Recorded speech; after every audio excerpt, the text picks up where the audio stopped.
C'est plus facile d'approcher l'art abstrait avec des couleurs primaires comme ça parce que ça fait plus plaisir aux yeux.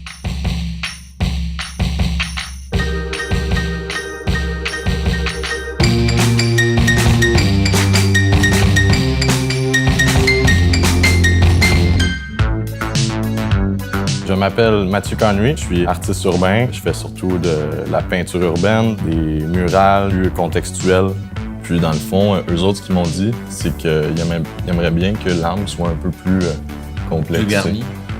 On s'en va, c'est une rue verte dans le plateau Mont-Royal.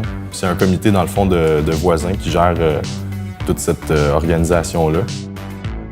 Je les avais vus en train de réaménager un petit peu leur espace. Ils étaient en train de justement travailler au sol. Puis là, ils se disaient « Ah oui, ça serait bien d'avoir quelque chose au sol. » On va faire une murale avec une intégration du mobilier.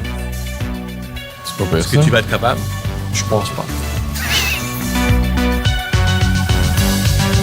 Mon nom est Alejandro Figueroa et je suis un producteur de murales et de street art ici à Montréal. Je collabore avec des initiatives citoyennes pour l'exécution de différentes sortes de manifestations dans la rue. J'ai rencontré Fred à travers son travail. J'ai vu l'évolution de son travail dans la rue. Je pense que c'est une personne qui va vraiment chercher l'imaginaire à la base de notre subconscient. La ville de Montréal, c'est une ville qui est par nature très ouverte à tout ce qui est artistique. On n'est pas une métropole qui est vraiment axée à tout ce qui est financier. Donc, on a trouvé un autre moyen de s'enrichir. Et l'autre manière de s'enrichir, c'est à travers les arts. C'est un des artistes qu'on peut voir travailler. Ça veut dire que quand on travaille sur une murale, on est souvent dans un échafaudage hydraulique et on est loin du public.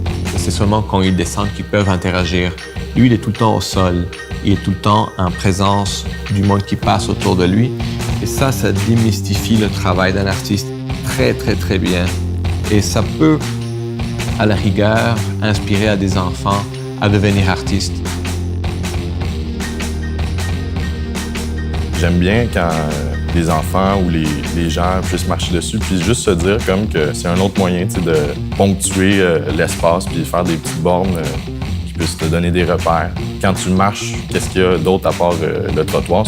Souvent, par exemple, dans les cours d'école, il va y avoir des jeux, des marelles. C'est comme des jeux créatifs, puis ça incite à ça. C'est des jeux d'imagination. Tout de suite, ça a fait le lien pour moi.